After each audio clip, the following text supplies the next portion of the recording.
Hi, I'm Bill Kristol. Welcome back to Conversations. I'm very pleased to be joined today by a distinguished historian at Princeton, Sean Wilentz, a longtime history professor there, author of the terrific and magisterial book, I think I can say that if it's 1,000 pages, right? The Rise of American Democracy, Jefferson to Lincoln.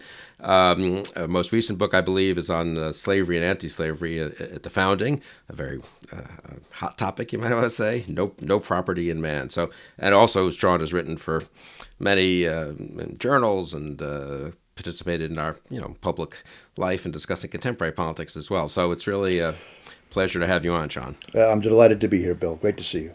I want to talk about history and America and current controversies and stuff. But I thought actually we were talking last weekend just to get ready for this. I think I called you, and it was just within 24 hours of John Lewis's death, and you said you were sort of not shaken by it, but I mean moved by it, and I was moved too, but I didn't really know him well, but you knew him pretty well, and say a word about that because it's so relevant. You just I think wrote a eulogy that's just coming out in Democracy Magazine of Congressman Lewis too. Yeah, even when you know it's coming, it's always hard, and we knew that John was very sick and. He probably wasn't going to make it, but still, when it finally happens, it's a loss. I got to know John in the mid-'90s, doing a piece on him, and we spent about a year, very, very close contact. He gave me full access. I followed him around, talked to his friends, did a lot of research for this piece, actually. Who was the piece for? Well, it ended up in the New Republic, and it's probably of all the pieces I've written that are not strictly historical, right, that are at the cusp of politics, it's probably the one I'm the most proud of, the proudest of. It's because he brought that out. I mean, he became very quickly a mentor and a teacher in many ways, and a friend, and a good friend. So we had some good times together, and I'm able to write about them in this little eulogy. Obviously he was an extraordinary man, a man of great courage, and you look back at the early days of the Civil Rights Movement, he was so young, but you must have talked to you a lot about that. What struck you? What's different from the sort of public face of him? Well, there are two things. First of all, on the public face, a lot of the eulogies and the tributes that are coming out about John stress his spiritual side and his courage. He was, he would get his head beaten up. He would go into racist waiting rooms and get beaten up more regularly than others. He just had that what they called satyagraha. This idea of truth force, that came out of Gandhi and came out of King. He really had that, and it's a spiritual thing that you either have or you don't. And he did, and that's all true about John. But he also he was a very, very savvy and, somewhat hard-nosed, even cold political figure when he had to be. And he learned his lessons, actually, in the 60s when he was, in effect, dumped from SNCC, from the Student Nonviolent Coordinating Committee, when Stokely Carmichael overthrew him, and it was the beginning of Black Power, and he was kind of in a daze for a while. And then got back into politics. But, I think he learned a lot from that episode about how politics actually operates, that sometimes you cannot simply be spiritual. Yeah. And so he really combined, actually, that hard-edged political savvy with, this great spiritual and, presence that better than anybody I've ever seen. So that was number one about him. But yes, as I was getting to know him, we talked a lot about his young days in the movement, in the Civil Rights Movement, and he happened to have just started writing his own memoirs. And actually, his memoirs are great. I recommend it to anyone who wants to learn about the inside of the Civil Rights Movement in the '60s. His book called "Walking with the Wind" is actually beautifully written memoir. But he was on top of all of his stories. So he was telling me these stories, and he'd tell me all of these stories in great detail. It was a kind of a set piece, the story of what happened at Selma in March 1965, the famous Bloody Sunday, when he and Hosea Williams led a march across the Edmund Pettus Bridge, and that's when they were all beaten by the Alabama State Troopers. But he was telling me what he had in his backpack that day. You can see the photos of him. He's 25 5 years old then, I think, 24, 25. He's 25. That's exactly right. And he has this 25 years old. backpack. It's kind of. And so what's You know, So I've always he's wondered a what's in your backpack when you're Right. about to encounter Alabama State troopers who are going to beat you up. He didn't know that he was going to get beaten, but he did figure, as they all did any time, that they were going to get arrested. So he had the things that he needed, which was to say he had a toothbrush, a toothpaste, some fruit, an apple, and maybe a banana, and 2 books. But the books, it was interesting. He remembered, and the books were Richard Hofstadter's The American Political Tradition. Now, when I heard that, I was, That's amazing. Yeah. and a book of Thomas Merton's. I don't know if it was the 7-Story Mountain. I can't remember which title, but it doesn't matter. So again, it was history and the spiritual. They also both went to Columbia, which I did too, so that was nice. But or they had Columbia connections. But but we were talking about that, and that little story in itself actually summarized a lot about him, because he was interested in both, the history of the country, what the country's politics were about. He got more and more interested in that as he got older. But then there was this spiritual side that Merton conveyed to him. So that was him in his backpack. And then, of course, he makes history with that. So it's he's an extraordinary fellow, and I'll just never forget him or those memories. It's just so I'm sad to see him go, and he's the last of a continuity in my own life in politics too. I mean, he told me a story once. We were talking about 1968, which was a horrible year in many ways, particularly if we were liberal. I mean, it was a disaster. And he spoke about what it felt like after Dr. King, who was his mentor. Martin Luther King was his great mentor. How he dealt with King's assassination, and he said, it was searing. It was so impossible to comprehend. But he kept thinking, at least Bobby Kennedy's still alive. At least Bobby Kennedy's still alive. And of course, that was going to last for 2 months.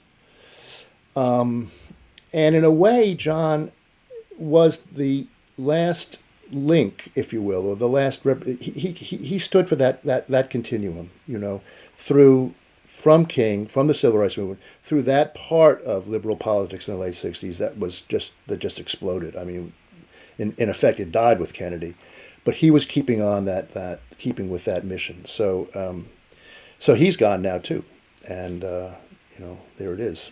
I mean, for me, apart from admiring him in sort of general, and then just reading about him, looking at some of the video, actually, of the 65, 63, when he speaks at the March in Washington, and he's 23 years old or something. So that was, 55 years ago, the March at Selma. And it does sort of bring, I don't know, the continuity, I suppose, of American history home. Because 55 years before that is 1910, let's say. So Wilson's about to resegregate Jim Crow is settling it in the South. Wilson's about to resegregate the civil service and so forth. Other things before World War I. 55 years before that is the Civil War, basically. I mean, it is sort of amazing how, for all that these things are so long ago, but they're not that many lifetimes ago. And I imagine someone like Lewis, and we can get off Lewis and talk more generally, but I mean, would have been very conscious of this kind of, just the history and the immediacy in a way of the past, I guess. I think more as he got older. I mean, I think he came to it, out of the church because he had been a boy preacher and so forth. But Bill, we're a very young country. I mean, my colleagues sometimes think that I'm basically really a journalist because American history is only 400, 500 years old. It's nothing. But it means that when you view these things, as you say, they're always within a lifetime of each other. Nothing's too far away. So say a word about, let's talk about American history. It is amazing how much history is in the middle of our current debates, the monuments and the memorials and how to write. That's the most immediate. Then, of course, you were involved in the controversy over the 1619 Project, which we should get to in a minute, and how to think about the beginning of slavery in the continent, as opposed to, or in addition to, I guess maybe the founding and the Declaration and so forth. So it's all. I'm always struck when I talk to Europeans. You say your colleagues make fun of you. It's true. Europeans are very much, we have real history here. We have Notre Dame and Chartres or whatever, and you have this kind of current events, But You've got Disney. You have Disneyland. They say to me. But I'm always struck sort of by the opposite, which is Americans are much more historical now. I believe it. Europeans have, for understandable reasons, sort of decided to leave history behind in many ways. Yeah. Of course, some of them know a lot. I don't mean, but it's not at their shoulder the way. Look at the emotions that are stirred by changing the name of an army base or taking down or putting up a statue. And so, so say a word in general about, I guess, America and history, and then maybe we can go to the founding and sort of talk a little bit about the more, concretely about what is to be learned from American history, so to speak. I mean, the United States, the Civil War in effect never really ended. I mean, I think that's at the core of what we're talking about. I mean, the French Revolution kind of ended. The Glorious Revolution kind of ended in Britain. But our Civil War is still, the legacy of that is still very much with us, in part because of what happened in the aftermath of the war, that you had this effort at Reconstruction that was overthrown. And so the history of Jim Crow thereafter, it really hasn't ended. And the fight over the monuments actually is indicative of that, because while it got way out of hand and it got into, craziness, I think, about, taking down the monument. Well, it's actually still continuing.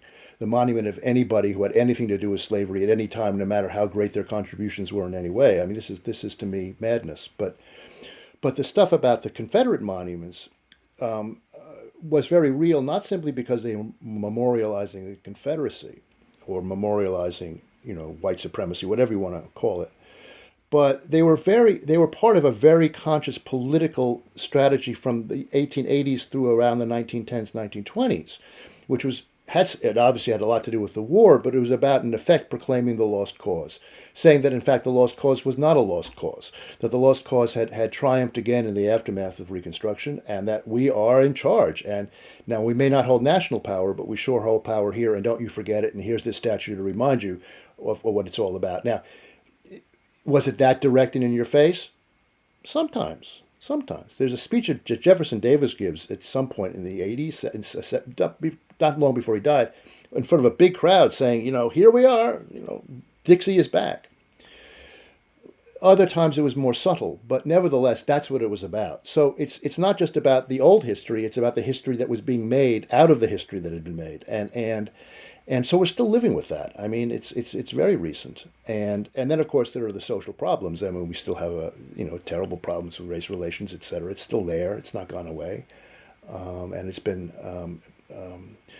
what's happened recently actually reminds me a little bit of what happened with John Lewis, which was, there were ways in which the footage of what happened at Selma really did awaken people who had not quite understood what the situation was in the South, or might have thought, okay, maybe it's terrible, but really are they?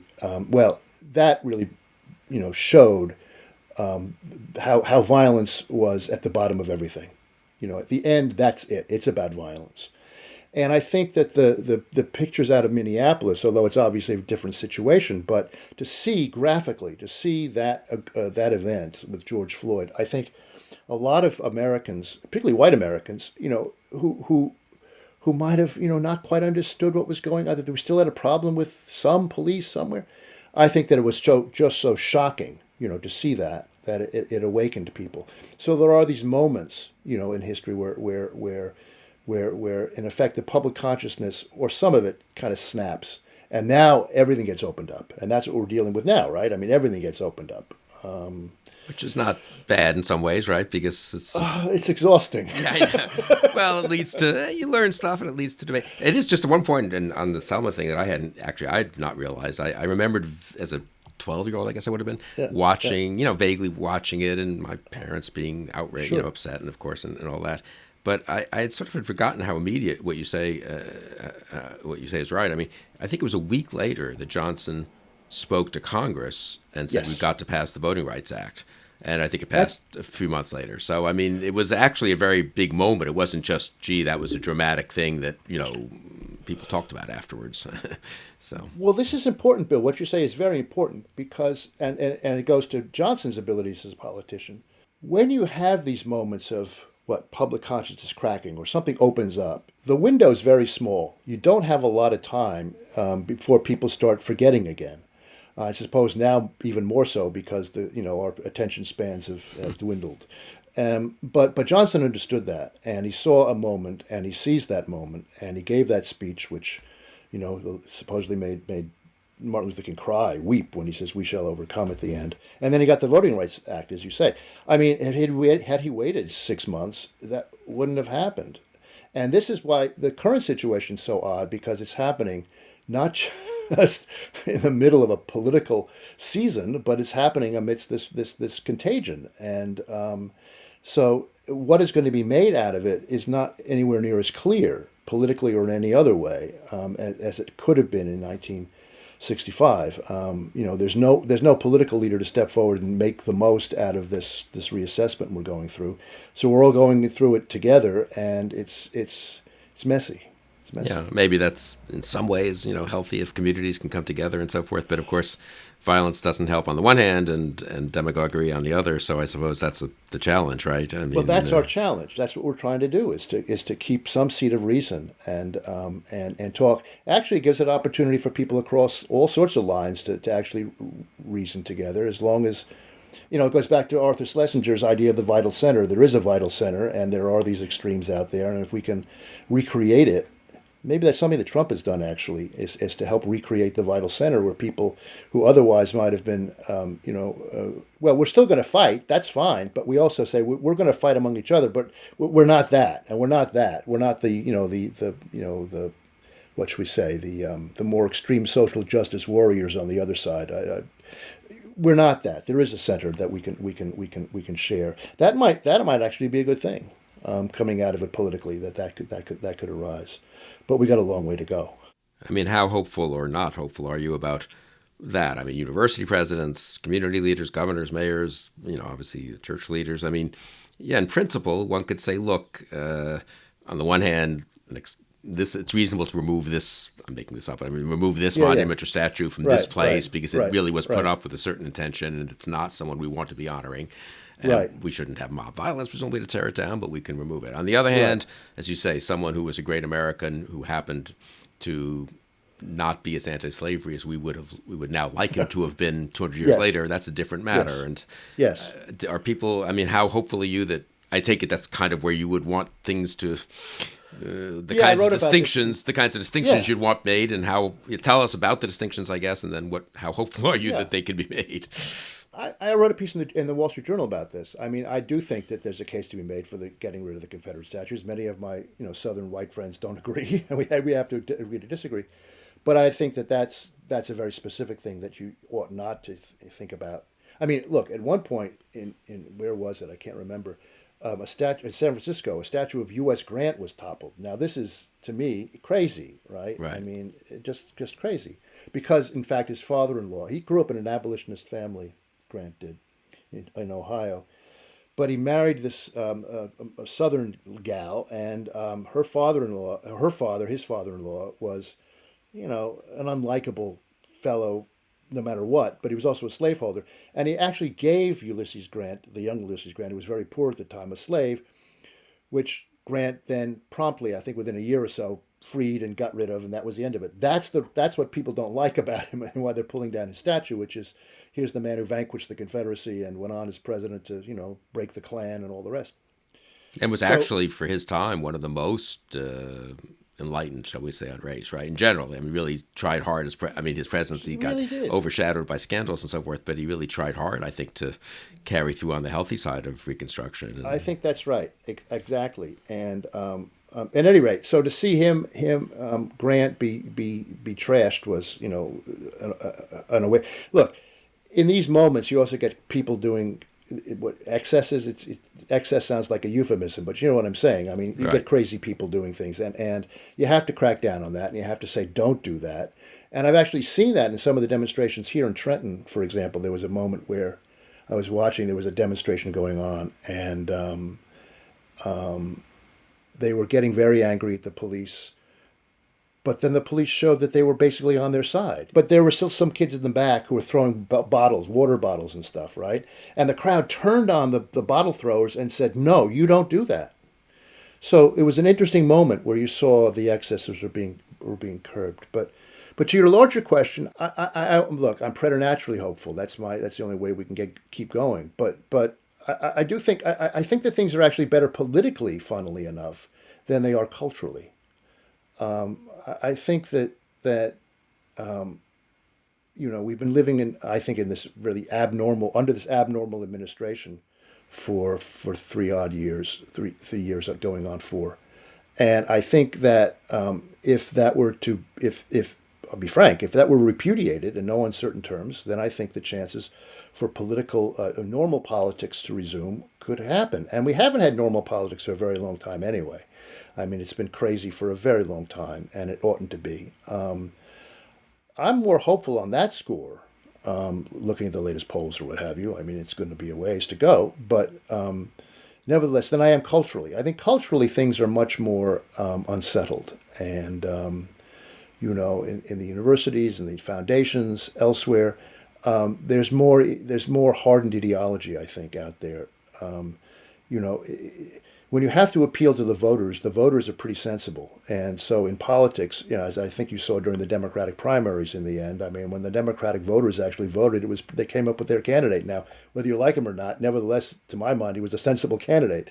But when you don't have voters, right, it can get pretty crazy. And so I worry about the extent to which in the university, in publishing, in some of our leading cultural institutions, whether we're going to come out of this quite as well as we should.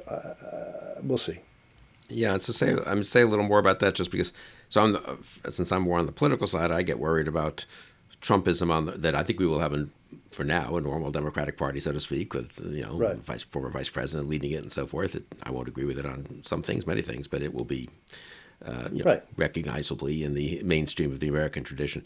I personally, on the Republican and conservative side, I'm more worried that sort of Trumpism doesn't go away, and there's a kind of authoritarianism and mean-spiritedness and nativism that has been unleashed, and victimization that's been Yes. unleashed. So that's the political, I think, challenge. It does seem to be like the political challenge is a little more from the right, but the cultural challenge is more from a kind Yes. of illiberalism of the left. And so, well, say a word about the politics if you want, but especially I'm interested in how bad. I mean, I go back and forth on how bad I'm not in the universities, I'm not in publishing, I'm not in the foundations much. So I sort of sometimes hear people complain and think, oh, you're probably overdoing it. But then I read some story and I think, well, maybe it is a little worse than I realize. Yeah.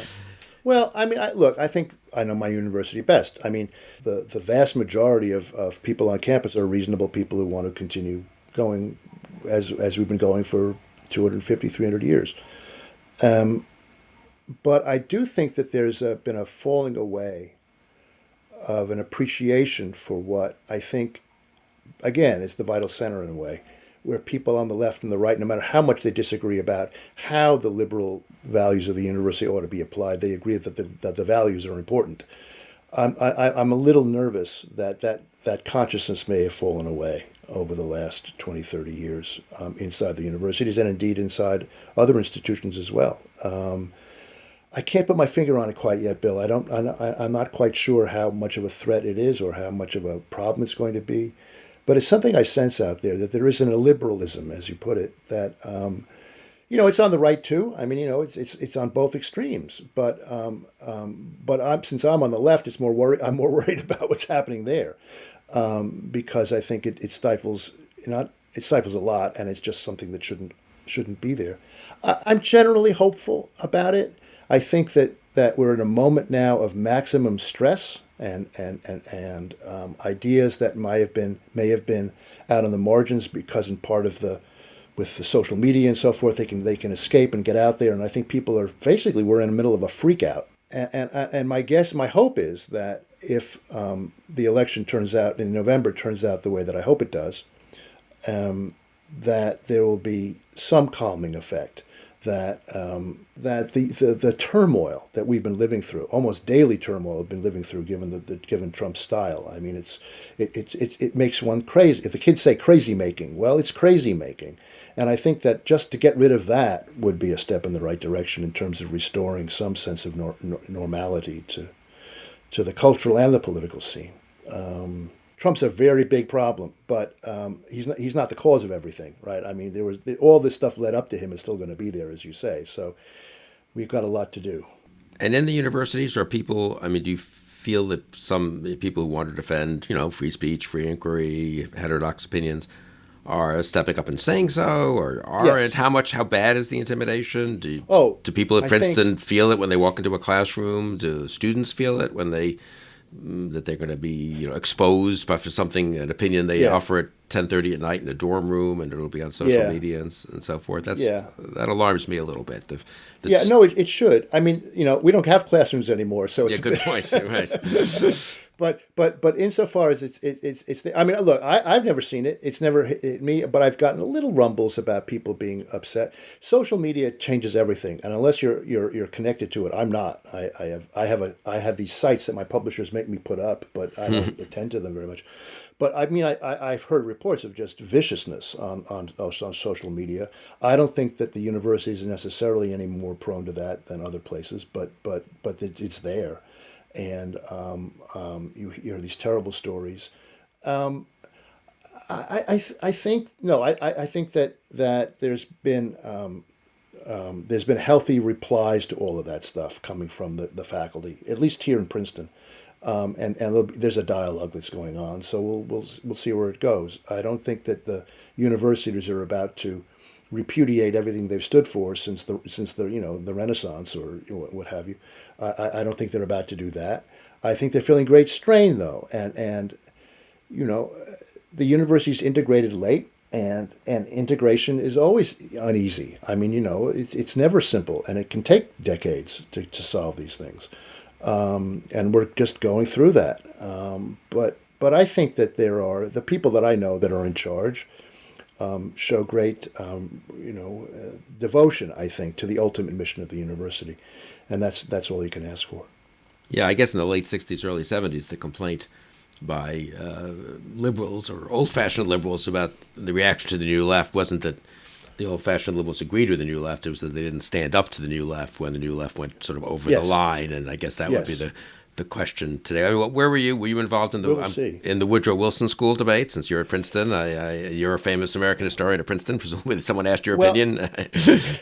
Yes, it depends on what stage of the debate. I mean, early on.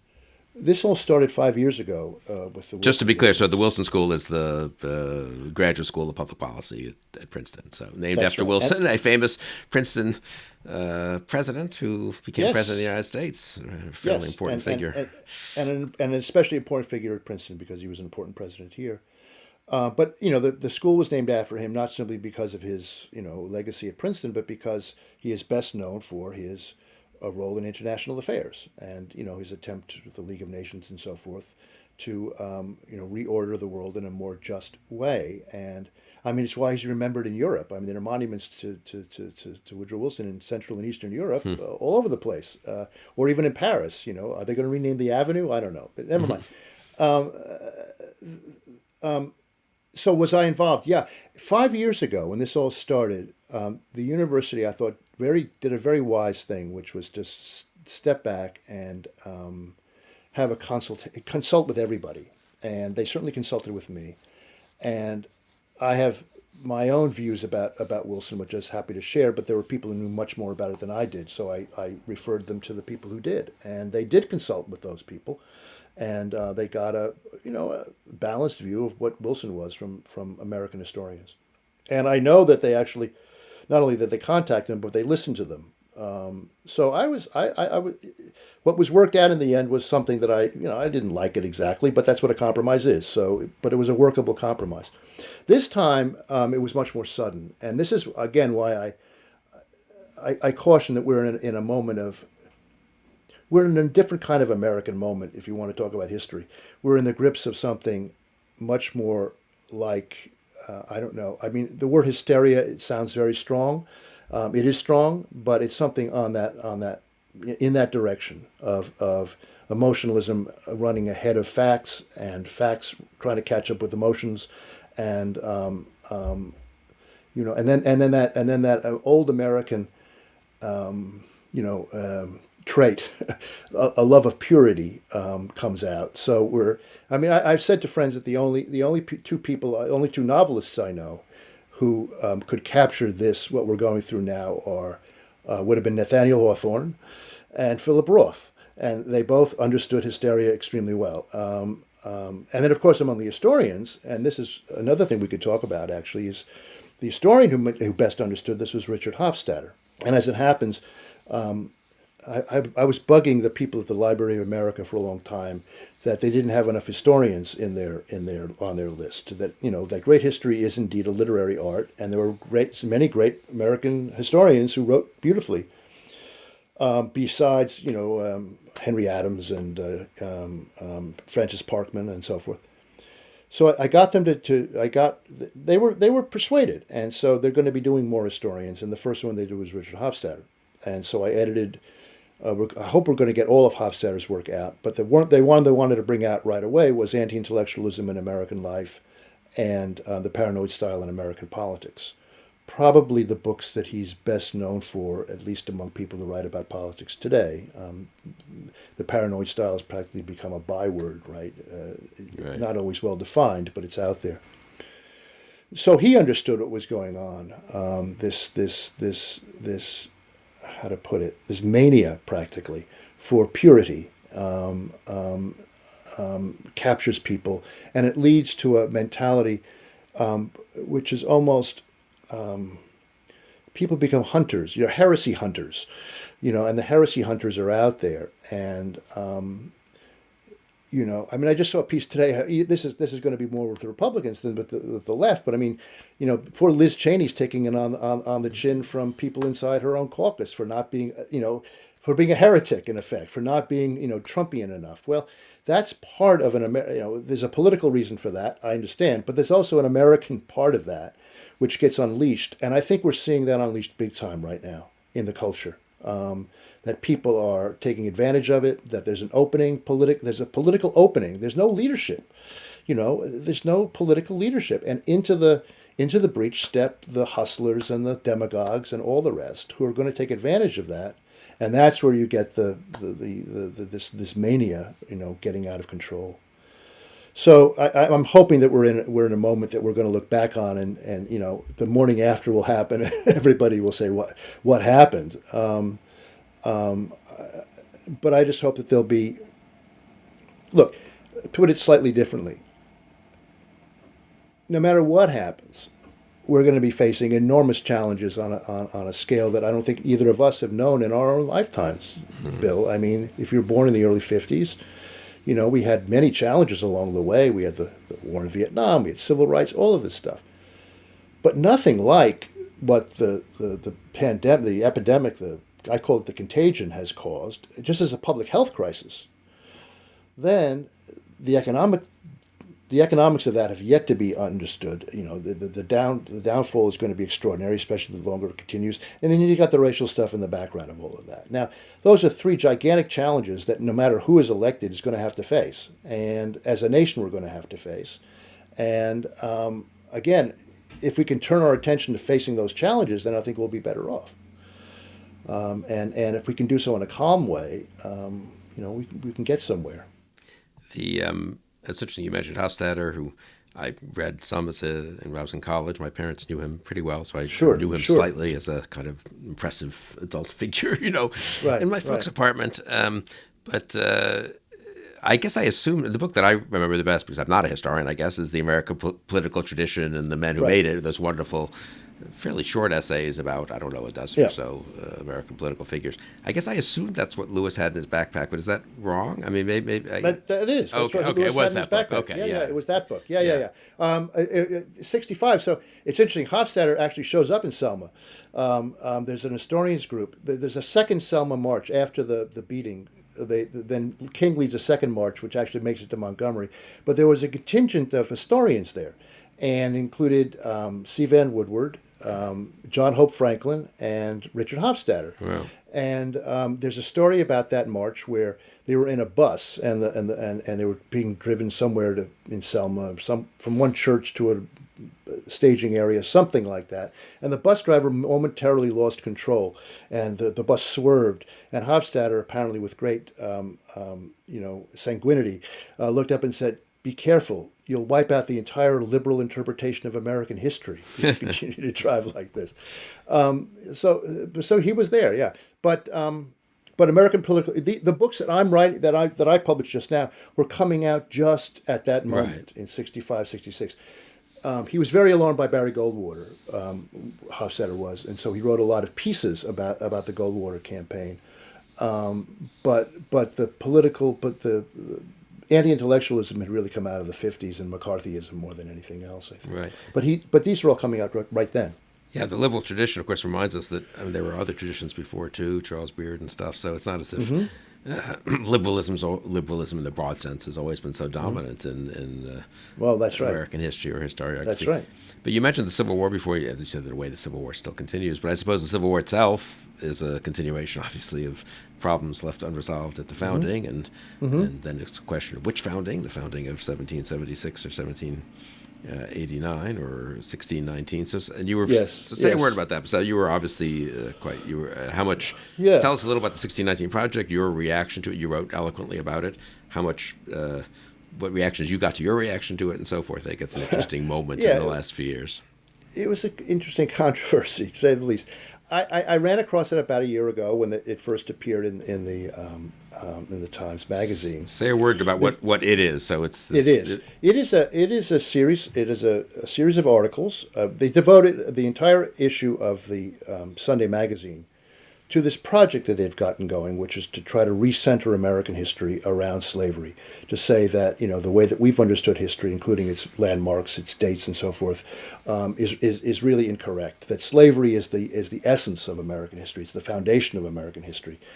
Slavery and the racism that goes along with it is foundational to American history, and they were going to try to re-examine American history from that vantage point, and then also show a number. And it was the 400th anniversary of that's the right. First slave. In 1619, the very first, basically a Dutch ship delivered 20. They had been enslaved Africans who were bought. Their condition it's complicated as to what they were slaves or not, but that's not the issue. So it's thought of traditionally as the beginnings of slavery in North America. So that was the point. They called themselves the 1619 Project because if slavery was foundational to the United States, to American history, well then 1619 was the date that you wanted to begin American history at, not 1776, not 1787, and so forth. Or not even the Mayflower or all the other. Or not 1620. You see, so it was 1 year before the Mayflower was 1619. Not 1607 though, for reasons that I don't understand. Okay. When I read it, I there was just things in there that were just historically wrong. Just factually wrong, and I was surprised that the Times would let these things slip by, and some of them were tendentiously wrong. Should put it that way. That suggested that perhaps there was a little bit of ideology in here, not just telling the story. Look, it's an ideological stance to shift it anyway, but that's okay. It could start there and then lead to great enlightenment, if you want to do that. But you should get your facts right. And then I found that a number of my colleagues had the same reaction, which was, look, historians for a long time have been trying to grapple with the centrality of slavery to American history and have established the centrality of slavery to American history. And it's great to continue that and to move it and to shift things and to change our understandings of the entire narrative, of the entire story. That's fantastic. That's what we're all trying to do. But that you ought to get your facts right. First of all, get the history right. And it ought to pay attention to nuances in American history that have to be there. I understand that you ask an historian a question and he'll give you 5 different answers because it's complicated. That's our usual line. I'm not trying to say that we should, revert to that, but nevertheless, some sense of irony, some sense of paradox, that this was going against that it was trying to eliminate nuance and paradox.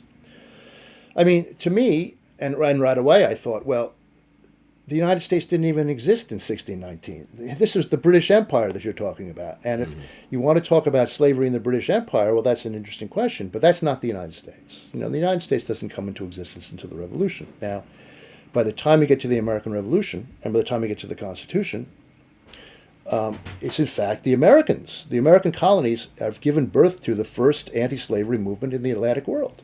I mean, it had begun with the Quakers very early on in 1688 or so, but there were actually in 1760s and 1770s, there were plenty of Northerners who were railing against slavery, saying in fact, that how can we, call ourselves lovers of liberty if we have these slaveholders among us?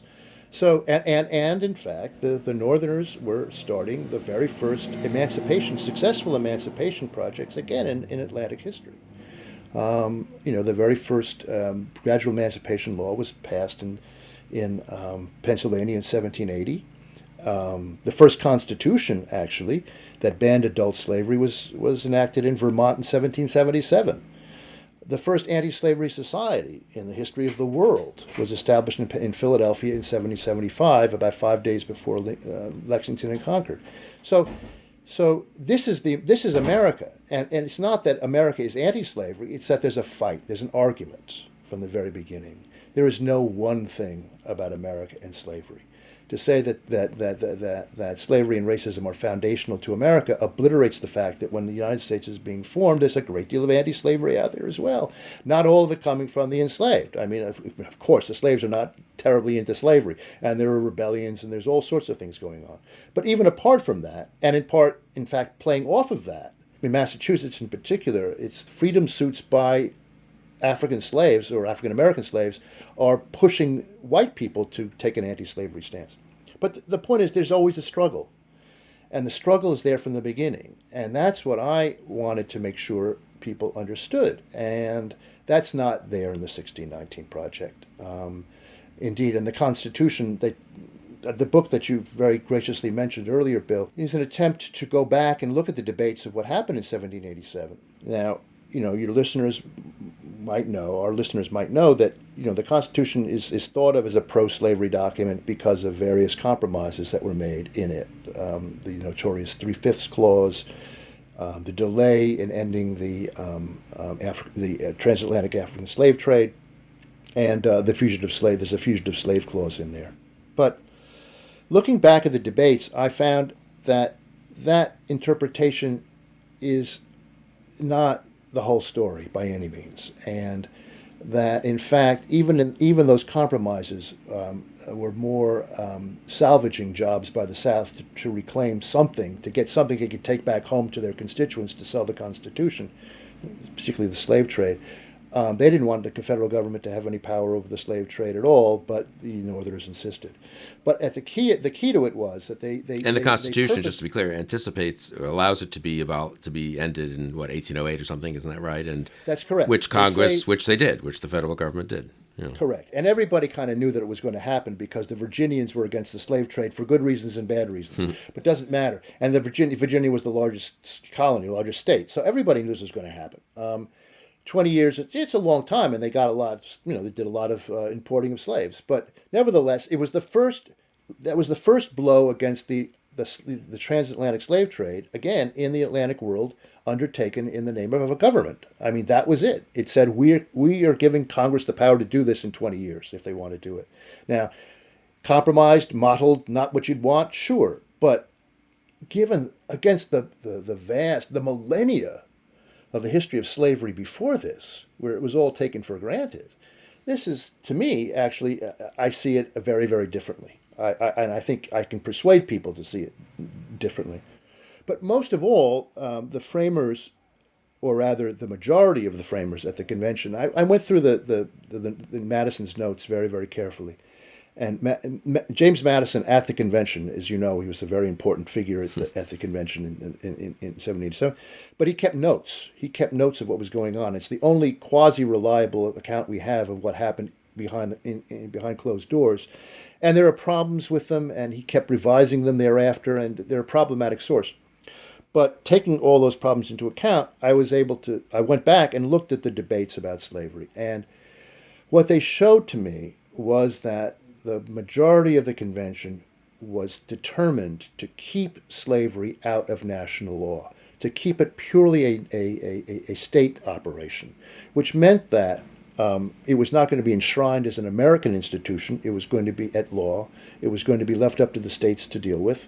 We're not going to deal with their property, laws anymore than we're going to deal with New York's property laws or Pennsylvania's property laws. But in doing so, they gave the federal government a great deal of power to do what it wanted to do about slavery under its own jurisdiction. What I mean by that is, in those areas where the federal government had jurisdiction, like the national territories, for example, or on the high seas, or in the what was going to become later on the federal city. It didn't exist then, but it was going to become that. Those are areas where the federal government did not have to respect slavery, could get rid of it. And that was what the fight that led to the Civil War was all about. Is slavery allowed to the national territories or not? There's the rub. That's why the South seceded. But the framers were very clear that they did not want to allow slavery to have that kind of national character in law, and that Congress could take action against slavery if it so wanted. And the North was in the majority and was going to remain in the majority. So it took 70 years. It took 80 years before push came to shove. But push came to shove, in part because of what the framers had done, and coming out of if you go back into the 19th century, and people who were listening to who might be more familiar, in fact, with the arguments about slavery then, there were kind of two views about the Constitution and slavery in the 1830s, 1840s, 1850s. One was the view that actually most of my colleagues hold, which was that the Constitution enshrined slavery in the United States, and the Constitution was a pro-slavery document. Among the people who endorsed that idea were John C. Calhoun, for obvious reasons, and William Lloyd Garrison, for obvious reasons. The people who argued against that point of view included Abraham Lincoln, upon which he based his campaign in 1860 precisely on this question of the Constitution, and his sometimes friend, sometimes goad, Frederick Douglass. Now, it's not that I'm trying to say that Douglass was and Lincoln were right, and because they weren't completely right either about what happened, but nevertheless they were more right than John C. Calhoun and Garrison. So that's the history about all of this. It has tremendous impact today, though, and in the 1619 Project, getting back to that, they of course take the view that the Constitution was wholly a pro-slavery document, and there was no struggle going on, and that the only struggle that exists is the struggle that really matters, is the struggle of African Americans against their own oppression, and I think as an historian, it's very important to make that point, that there are, sometimes, it's as if African Americans had nothing to do with their own liberation. Well, that's plainly not the case. But to think that that's the only thing that's going on, to ignore Abraham Lincoln or make Abraham Lincoln into a kind of, softy on all of this stuff, that misleads as well. You have to be able to have both of those ideas in your head at the same time, or else you're not going to understand it.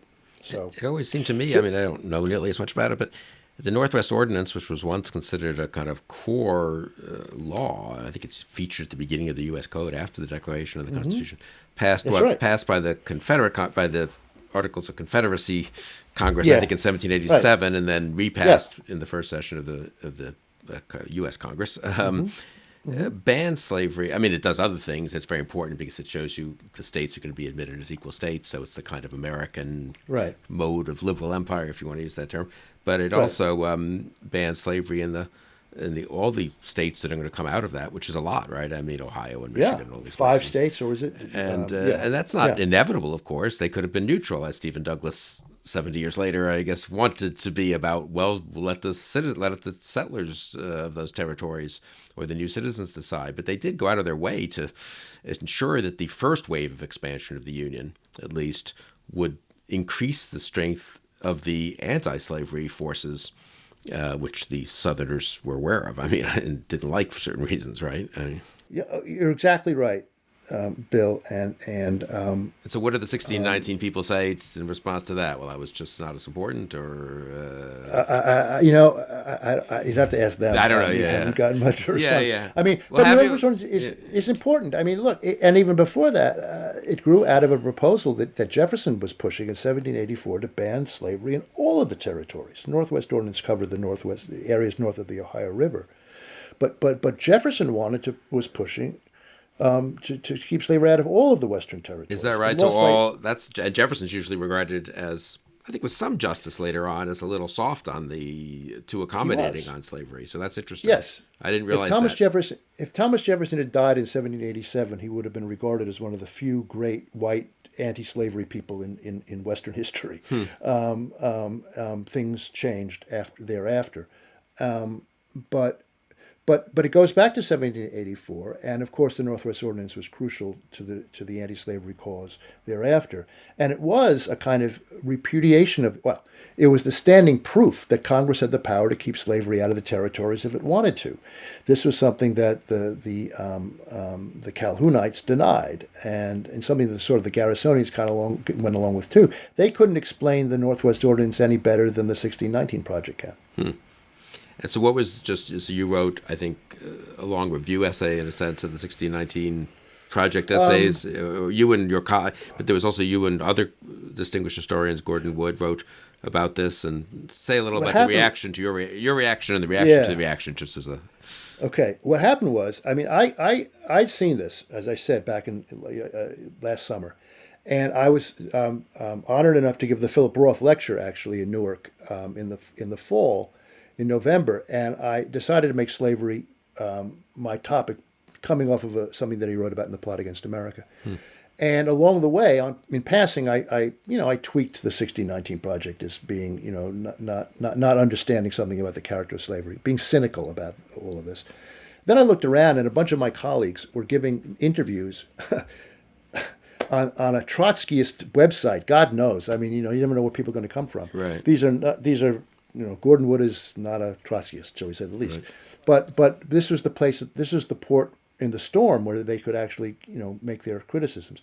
At any rate, I saw that they had done this, and I thought, well, we really ought to write a letter to the Times and just talk about the factual errors. I mean, we're not going to get into interpretation. So we wrote this letter.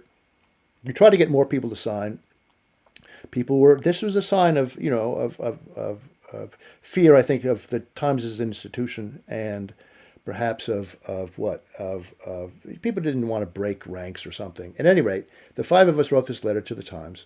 They published it very nicely and had a very long, I think the response by the editor of the magazine, whose name is Jake Silverstein, was 5 times as long as our letter. I mean, our letter was pretty concise, but it went on and on and on about it and defended it.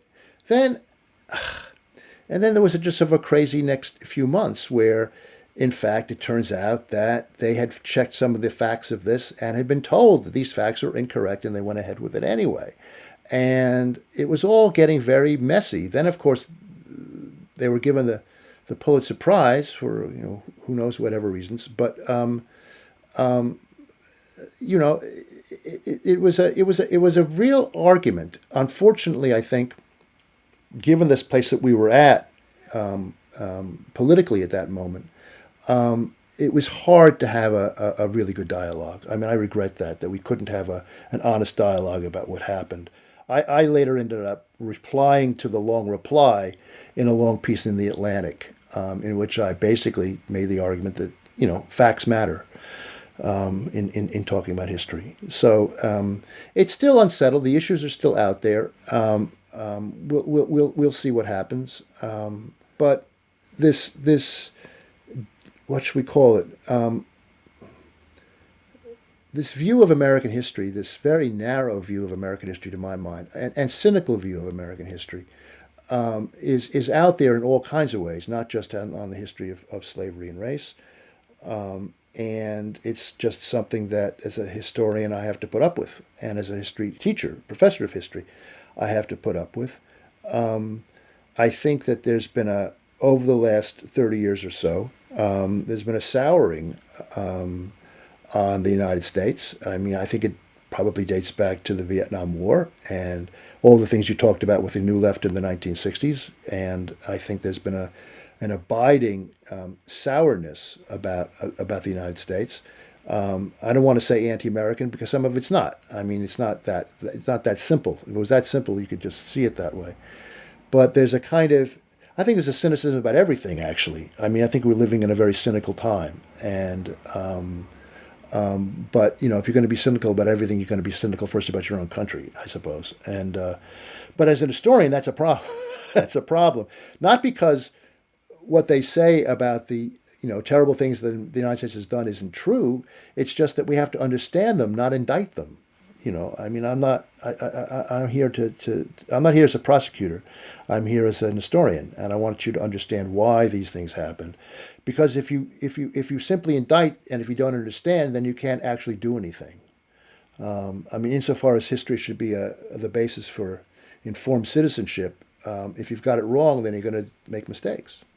How worried are you about, I mean, you're teaching at Princeton, and I don't know if Gordon Wood's still teaching or not, or Brown and so forth, but I mean, how worried are you that this kind of sensibility you're describing, whatever the particular political views of individual historians, and there were Marxists Eugene Genovese, who were great historians and believed in free argument about many things, and there are conservatives.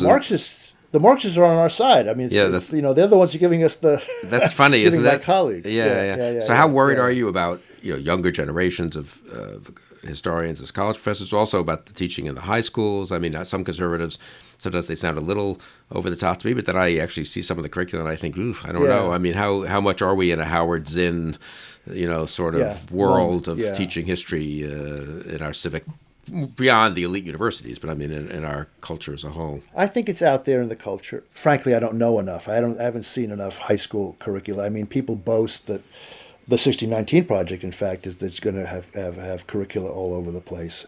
I don't know. I mean, what I do know is what my stepson does. He just took AP American History, and it was pretty damn good. And I'm happy to say he did very well on the exam, but I mean, it was damn good. And now Princeton High School is an exceptionally good high school. It's not run-of-the-mill by any means. But, you know, that's going to be one way of looking at things. And if he was getting junk history, I was going to be the first person to complain. So, I mean, obviously, there are schools that are doing it very, very well.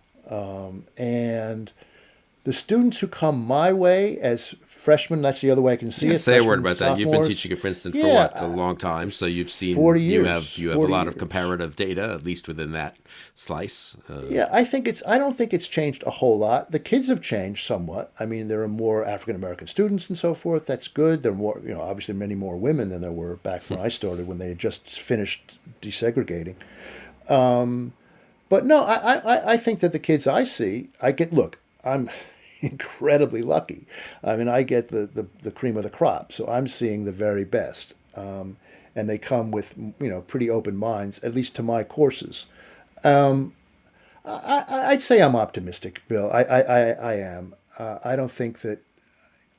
I think that if, as long as we have a place to have a hearing, you know, we will be able to argue down error.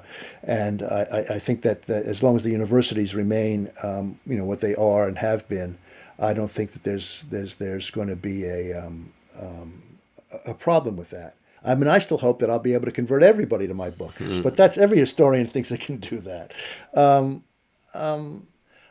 But you notice in my slight hesitation is that I'm not completely convinced that's the case. I mean, for me, I guess, that's interesting. Yeah, I'm sorry. Go ahead. No, you know, there are simplifications that are out there that, you know, are to say the least unfortunate. But you know, as I say, that can be an opportunity as much as everything else. You know, I mean, Princeton's also the place where you have somebody like Cornel West, back when he was still teaching here, and Robbie George, you know, be debating each other, you know, and having it out that way. And I think that's the spirit that I think all these things ought to be dealt with. And so you seize them not with disappointment, but you see them as opportunities, you know, and you see them a chance to have an argument. And an argument often can produce enlightenment. Yeah.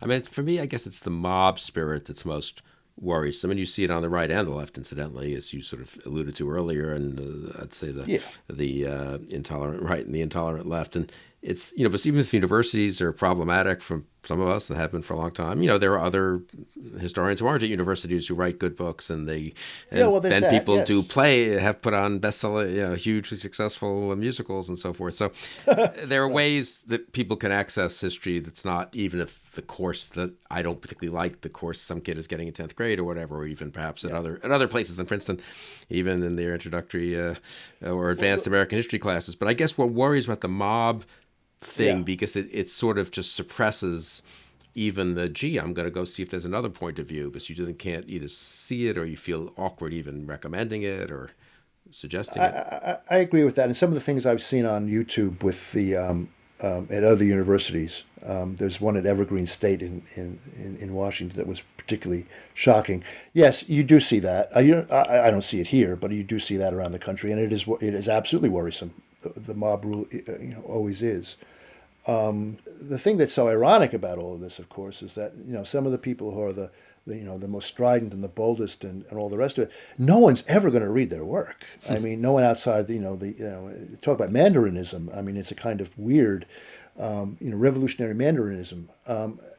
So you're right. I mean, not just in terms of popular culture, but in terms of who are the historians who are read. Some of us can cross over, but not many. And so I think, for example, getting back to U.S. Grant, I think Ron Chernow has done more for public understanding of U.S. Grant than any academic historian has. As good as the academic historians have often been, he's out there and he can do that and do it very, very well.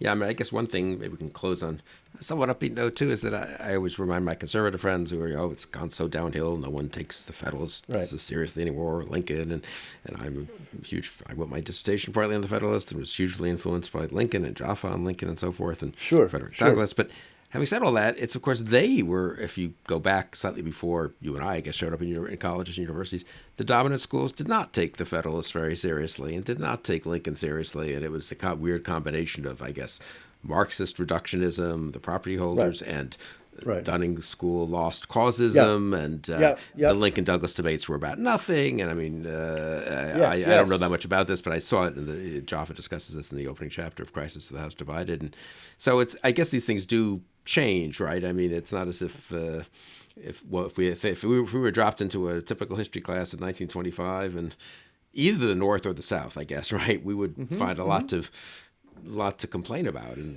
I think that's right. I think that's an excellent point. And between Beerian reductionism and the lost cause, there's not a lot to choose from. So there is progress. We are out there, and our points of view are being written about. And I think there's lots of debate going on. So in the end, though, I'm encouraged by the turn towards history, not so much in the colleges, because that's another problem. It's nothing to do with history. It has to do with people's economic fears. They're not taking history as much as they used to.